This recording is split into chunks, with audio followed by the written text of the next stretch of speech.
warahmatullahi wabarakatuh. Alhamdulillah ala nikmatillah wala haula wala quwata illa billah. Wassalatu wassalamu ala rasulillah Sayyidina Muhammad ibn Abdillah wa ala alihi wa sahbihi wa mawala. Ma'asyiral muslimin rahimakumullah, marilah kita tidak lupa memperbanyak puja-puji syukur alhamdulillah kehadirat Allah subhanahu wa ta'ala. Sampai detik ini kita masih diberi kekuatan iman dan Islam. Mudah-mudahan iman dan Islam ini menjadi ideal kita untuk menyembah Allah subhanahu wa ta'ala. Dan marilah kita selalu menjalankan perintahnya dan selalu menjauhi segala larangannya. Insya Allah kalau kita sudah menjalankan perintahnya dan jauhkan larangannya, insya Allah kita akan menjadi seorang mukmin yang kuat di hadapan Allah subhanahu wa ta'ala. Karena kita sudah dekat pada bulan puasa, insya Allah 4 hari lagi kita menemui hari yang mulia, bulan yang mulia, bulan yang penuh berkah, bulan yang penuh kenikmatan di dalam bulan Ramadan. Kita memperkuat tauhid kita kepada Allah subhanahu wa ta'ala agar kehidupan kita selalu ingat kepada Allah subhanahu wa ta'ala. Dikatakan di dalam Al-Quran surat Al-Ikhlas, Qul huwallahu ahad, katakanlah hai Muhammad, Allah itu satu, Allahu somad, Allah tempat bergantung, lam yalid walam yulad, tidak beranak dan tidak beranakkan, walam yakul lahu kufuwan ahad, dan tidak ada yang menyamai kepadanya. Ma'asyiral muslimin rahimakumullah, kalau kita lihat bahwa Allah itu satu, maka kita harus betul-betul menyembah hanya kepada Allah SWT. Jangan sampai kita menyembah kepada yang lain, termasuk menyembah harta. Banyak orang mengandalkan harta karena untuk kebahagiaan, karena untuk kesenangan.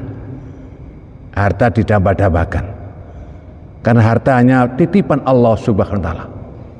Oleh karena itu kita harus betul-betul tahu apa maknanya titipan itu.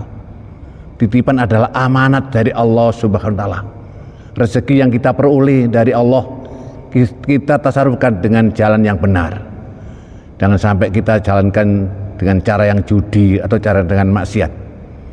Karena rezeki ini merupakan pemberian Allah, maka harus kita syukuri kenikmatan Allah ini. Tidak lain syukur kita adalah memperbanyak ibadah.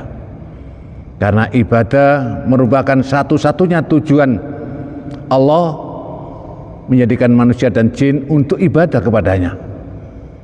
Nah, kalau setelah ibadah harus punya ilmu. Seorang ibadah harus punya ilmu, baik ilmu dunia maupun ilmu akhirat. Yang paling pokok, yang paling penting adalah ilmu akhirat. Karena ada suatu hadis diterangkan, ikmal li dunyaka ka'annaka ta'isu abada wa mal li akhiratika ka'annaka tamutu ghoda. Artinya, carilah olehmu urusan duniamu seakan-akan kamu ini hidup selama-lamanya, dan carilah untuk akhiratmu seakan-akan kamu besok sudah tidak ada, sudah mati. Kita tarik garis besar, kalau kita sudah hidup selama-lamanya, kenapa kita mencari dunia, mencari rezeki membabi buta? Ini kan salah, karena kita sudah hidup selama-lamanya. Kenapa? Hidupnya sudah selama-lamanya kok mencari rezeki, selalu membuta-butakan diri, selalu tidak lihat waktunya sholat, tidak sholat, waktunya ibadah yang lain tidak diikuti, karena dia membelokkan masalah itu. Rezeki tadi dibelokkan seakan-akan rezeki itu untuk kesenangannya sendiri, padahal rezeki itu pemberian Allah Subhanahu wa Ta'ala. Oleh karena itu, marilah kita semua yang hadir pada majelis ini, kita mencari rezeki yang halal, yang mendapat ridha Allah Subhanahu wa Ta'ala. Hidup ini banyak cobaan, banyak rintangan. Kalau kita tidak sungguh-sungguh menahan rintangan, kita akan tertarik, kita akan ikut ke sana. Oleh karenanya, marilah kita bentengi keimanan kita untuk cenderung kepada dunia. Marilah iman kita cenderungkan kepada urusan akhirat. Ka'annaka ta'mutu ghadan, seakan-akan kita ini besok mati. Kalau kita besok mati, berarti harus ada persiapan yang banyak. Tidak lain adalah persiapan amal yang soleh. Amal yang soleh ini akan diperoleh dirinya sendiri, akan kembali kepada dirinya sendiri. Katanya Al-Quran, man amila solihan falinafsi wa man asa'a fa'alayya.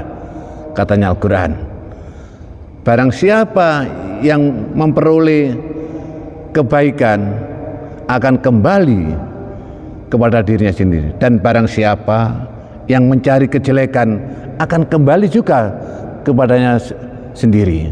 Oleh karena itu, mari kita perkuat iman kita kepada Allah SWT, agar kehidupan kita selalu menjadi kehidupan yang mendapat ridho Allah Subhanahu wa Ta'ala, yakni bisa menjalankan perintahnya dan bisa menjalankan atau bisa menjauhi larangannya.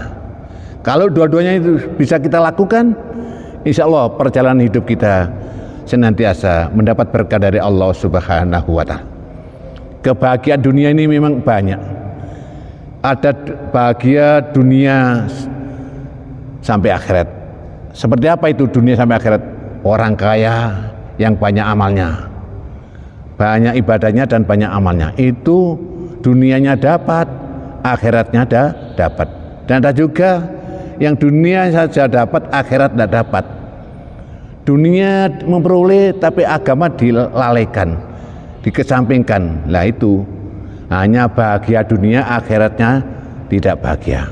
Ada juga bahagia, tidak bahagia dunia tapi bahagia akhirat, yaitu orang yang tidak punya tapi ibadahnya mempeng, ibadahnya selalu diperhatikan, ibadahnya selalu dikerjakan, dan selalu mengikuti kebaikan. Itu yang namanya orang yang tidak bahagia dunia tapi bahagia akhirnya. Yang terakhir yang paling jelek ini, dunianya tidak punya, akhirnya tidak dikerjakan, alias orang ini tidak punya apa-apa tapi meninggalkan sholat.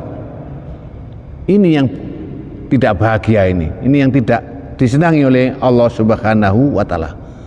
Sebab sholat adalah perbuatan ibadah yang dianjurkan oleh Allah Subhanahu wa Ta'ala, yang rupanya sholat.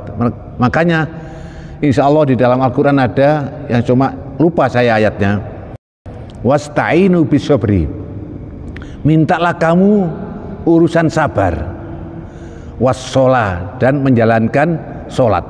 Sabar melakukan sholat, karena sholat ini penting sekali untuk kita, karena kewajiban kita adalah sholat, ibadah Allah Subhanahu wa Ta'ala. Tadi sudah diterangkan oleh kiai yang tadi, wa ma khalaqtul jinna wal insa illa liya'budun, aku tidak menjadikan jin dan manusia kecuali untuk ibadah. Maka sholat termasuk perbuatan ibadah kepada Allah Subhanahu wa Ta'ala. Wasta'inu bisobri wassolah wa innaha lakabiratun, sak temene sesungguhnya sholat itu berat. Lakabiratun artinya berat, illa alal khosiin, kecuali orang-orang yang khusyuk, yang rajin mengerjakan ibadah. Isya dilakukan, subuh dilakukan, zuhur dilakukan, asar dilakukan, maghrib dilakukan. Ini namanya orang yang betul-betul ibadah Allah Ta'ala sesuai dengan nama Islam. Islam artinya isya, S-nya itu subuh, lamnya itu lohor katanya orang Jawa, A-nya asar, M-nya maghrib. Betul-betul itu diambil dari kata-kata yang baik, Islam. Jadi melakukan. Ada lagi yang mengartinya Islam itu Islam, ingin selamat, lakukan ajaran Muhammad Sallallahu Alaihi Wasallam. Islam artinya selamat. Selamat dari apa? Selamat dari segala resiko dunia, segala resiko akhirat. Ini namanya Islam, mau menjalankan perintah-perintahnya Allah dan mau menjauhi larang-larangannya Allah. Insya Allah kalau sudah begitu akan menjadi orang yang muttaqin kepada Allah, orang yang takwa kepada Allah Subhanahu wa Ta'ala.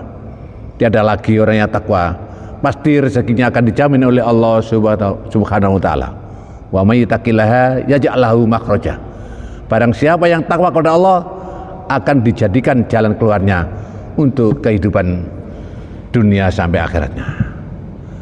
Dan yang terakhir, marilah kita senantiasa selalu mendapatkan kebaikan kepada Allah, agar selalu kehidupan kita, pikiran kita, gerak-gerik kita selalu bernilai ibadah kepada Allah Subhanahu wa Ta'ala.